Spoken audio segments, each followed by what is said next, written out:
right, welcome back. For new parents and really parents in general, it's often really hard to talk about big emotions or especially sad conversations with young kids. But there's a new book by a local author, and she's got an amazing story. Wait till you hear her story.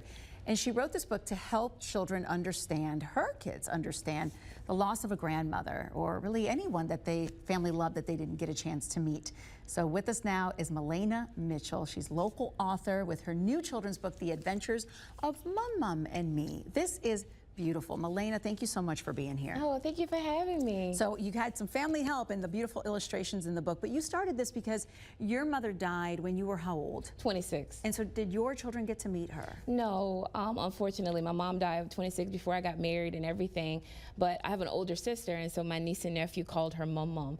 And so as I got married, life, and started having kids, and we would visit the cemetery every Mother's Day, they were like, what happened to Mum? And they were little, and they're 8 and 5 now.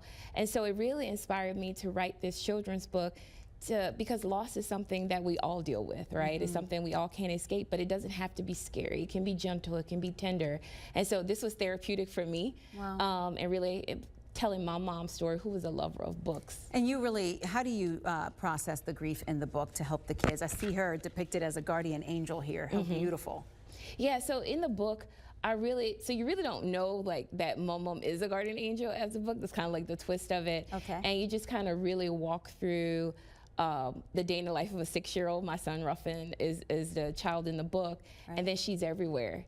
And then you really understand that although our loved ones are gone, we carry them here. And so they're always with us. And so it really helped my kids understand the process, and again, just to keep her legacy alive. Okay, we have to tell the audience what Malaina just recently learned. Maybe it was your mom. It was. Inspiring this from the other side here. I mean, absolutely amazing. So you're promoting your new book and you get a phone call connecting you to a huge piece of your history. What did you learn? So Cheryl Gode with Whitney Plantation gave me a call and said, hey, we saw you on doing some segments talking about the book.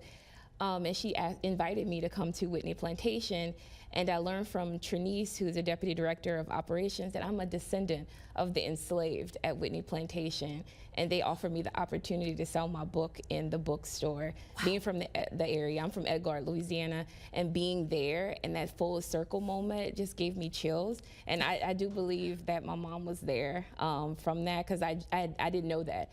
I knew it was a possibility from a small town, but when they told me that, and to have my book like full circle moment at that place, that sacred place, just really made this even more like surreal and just inspiring to carry on her legacy. What did your children say and your sister say when you? And my dad, they mouth dropped. I called my dad immediately, and he was like, "What?" Wow. And yeah, Trinice and Cheryl told us about the Josephs, my maiden name, that are descendants of Whitney Plantation. And so it just kind of made us all like, huh. Wow.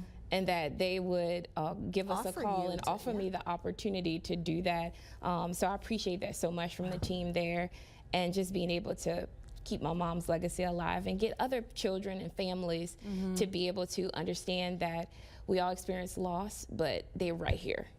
And that's what the most important thing I wanted to do. Malaina Mitchell, what a story. Thank you for showing not just your book with us, but also telling that story with us as well. And so guys, you can get this book where? On Amazon? You can get it on Amazon, and if you're out that way at Whitney Plantation, it's available in their bookstore. And you were telling us in the commercial break that they are one of the plantation homes that do a good job of honoring the past. Yeah, they're one of the only plantations in the country that tell the perspective from the enslaved, from there. So yeah, just a